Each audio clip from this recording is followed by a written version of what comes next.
Bonjour et bienvenue sur France 24 et sur Radio France Internationale. Nous sommes à Kinshasa, au Palais de la Nation, et notre invité est le président de la République, Félix Tshisekedi. Bonjour Monsieur le Président. Bonjour Monsieur Perelman. Et avec moi pour cet entretien, Christophe Boisbouvier de RFI. Monsieur le Président, bonjour. Bonjour Monsieur Boisbouvier. Monsieur le Président, les élections sont bientôt, elles sont prévues le 20 décembre. On a entendu beaucoup de rumeurs sur un possible glissement. Est-ce que ce scrutin se tiendra bien le 20 décembre en temps et en heure? Ça, c'est la première question.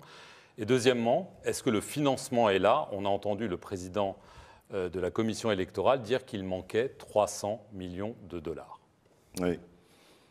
Bon, je crois que c'est plutôt à lui qu'il faut poser la question, mais à ce stade, nous, le gouvernement, nous n'avons encore reçu aucune indication selon laquelle il n'y aurait pas d'élection. Donc tout porte à croire que ça va se passer le 20.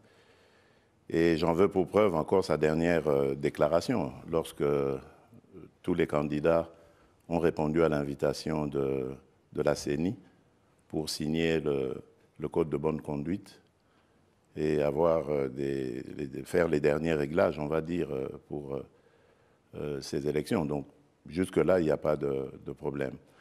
Maintenant, ce qui reste à faire, évidemment, les 300 millions, il ne faut pas penser qu'ils viendront du coup. Donc, c'est étalé jusqu'à la période électorale.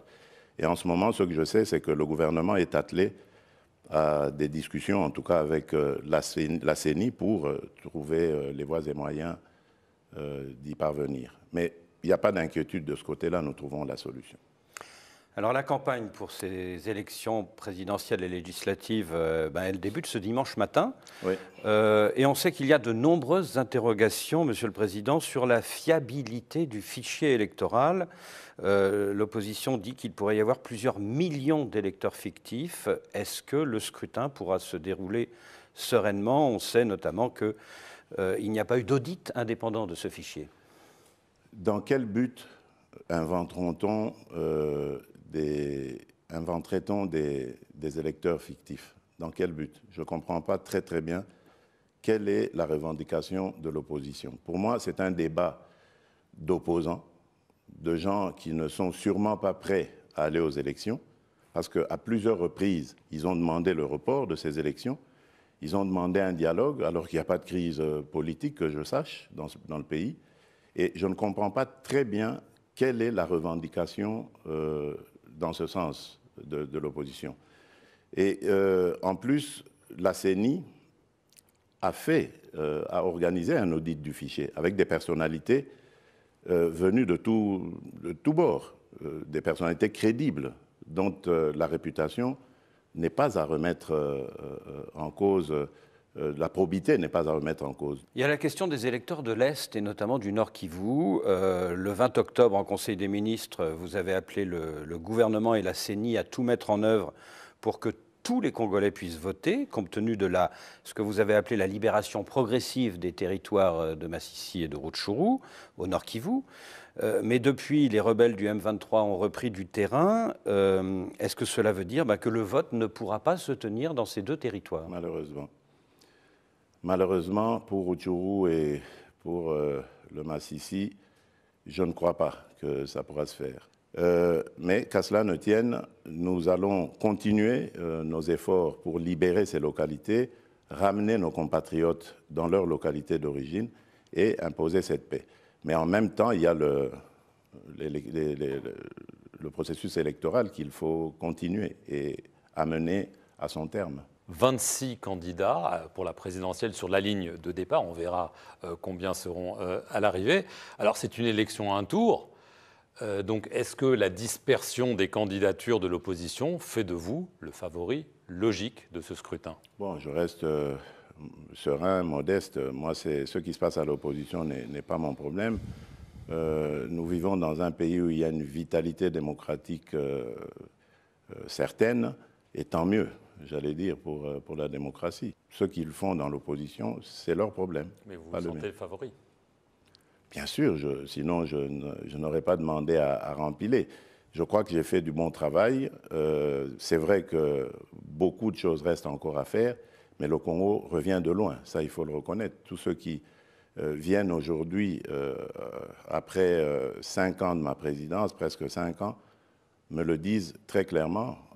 Les choses ont vraiment évolué dans le bon sens. Et même les paramètres en international le prouvent. Je fais ici allusion, par exemple, aux agences de notification qui nous ont maintenant attribué la note de triple B, par exemple. Donc, c'est pour vous dire que les choses évoluent dans le bon sens. Elles ne demandent qu'à être consolidées. Vous défendez votre bilan devant nous, vous l'avez fait devant le Parlement, mais certains de vos opposants, évidemment, ne sont pas d'accord. Moïse Katumbi... C'est le rôle de l'opposition. Oui, mais peut-être que les critiques peuvent être fondées. Par exemple, Moïse Katumbi parle de coupures d'électricité incessantes. Martin Fayulu, Denis Mukwege dénoncent la corruption des élites du pays. Est-ce que c'est de la pure opposition ou est-ce que, malgré tout, oui, il y a des coupures d'électricité, oui, il y a de la corruption? Mais les coupures d'électricité, ce n'est pas nouveau.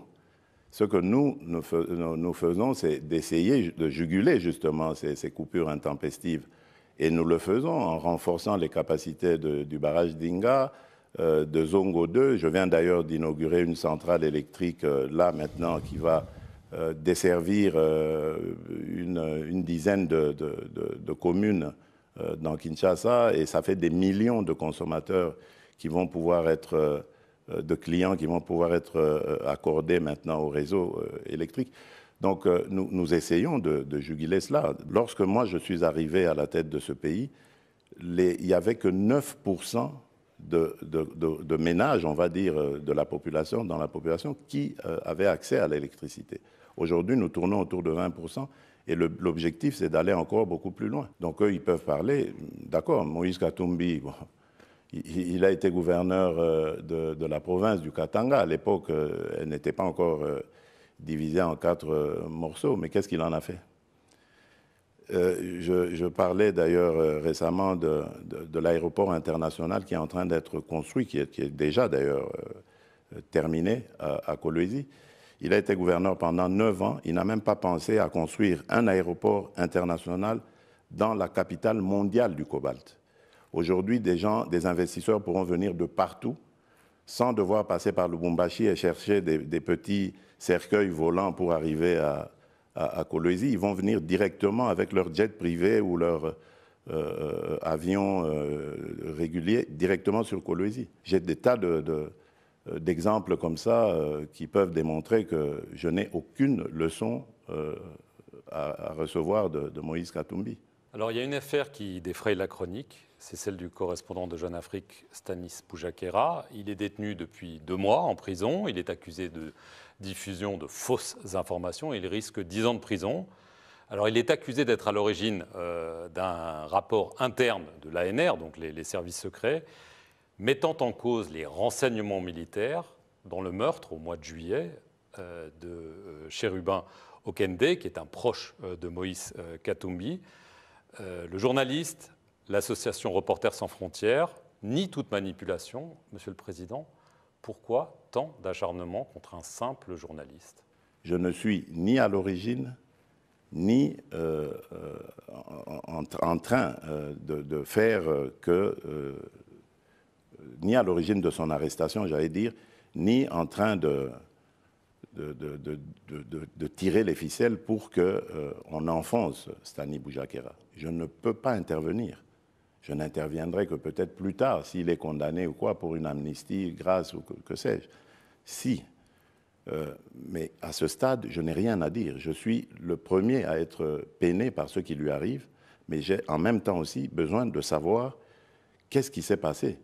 Parce que je sais qu'en ce qui concerne Chérubin, le malheureux Chérubin Okende, ni mon régime, ni un de mes proches, qui qu'il soit, n'y est de près ni de loin lié.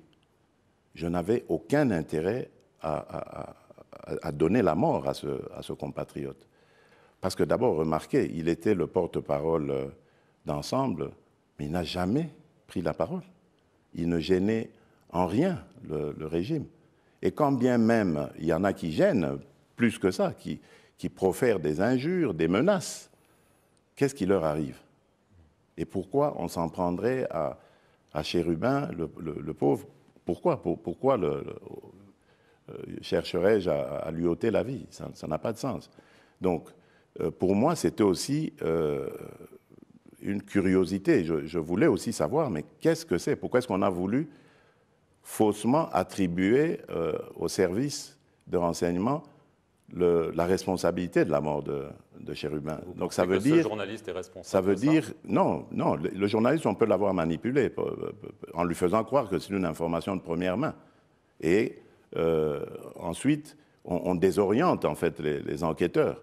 C'était peut-être ça le but. Alors, il y a un mois, le secrétaire général des Nations Unies, Antonio Guterres, son envoyé spécial dans la région, ont parlé devant le Conseil de sécurité des Nations Unies et ils disent craindre une guerre directe entre le Rwanda et la RDC. Oui, mais à cause de qui? Les craintes sont là, d'accord, mais guerre directe. À qui la faute? Donc, nous sommes les victimes. Guerre, Monsieur le Président? Mais, moi, je n'exclus aucun scénario. Nous sommes les victimes. Donc on n'a pas regardé dans notre direction, il faut regarder dans la direction de ceux qui sont coupables de cette agression, de cette situation. Et nous disons, après avoir appelé plusieurs fois la communauté internationale à intervenir par des sanctions contre le Rwanda, si celle-là tarde à venir, nous allons nous protéger nous-mêmes, nous allons utiliser nos propres moyens pour nous défendre, défendre nos populations. Y compris les armes. À votre avis, comment est-ce qu'on pourrait faire autrement que par les armes? Combien de soldats rwandais, d'après vos informations, sont sur le sol congolais? Des milliers. Des milliers? Oui, ils sont là par milliers. Par milliers? Oui. Est-ce que Paul Kagame, pour vous, est le véritable chef du M23? Bien sûr. D'abord, le M23, c'est une coquille vide. Ce sont les RDF qui se battent. Mais nous en avons les preuves. Parce qu'aujourd'hui, avec les armes que nous avons, la technologie que nous avons, nous les voyons. Nous avons des images. Je ne parle pas en l'air. Je parle sur base de faits avérés. Les images sont là, et de leurs cadavres, et même lorsqu'ils s'amoncellent pour porter leurs attaques. Nous avons tout, et pas que nous.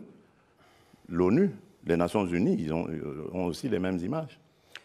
N'oubliez pas que la mission de la MONUSCO est encore à l'est du pays, à Goma. Début octobre, des milices patriotiques congolaises, les fameux Wazalendo, soutenus par votre armée, ont reconquis une partie du Massissi, notamment autour de Kitshanga.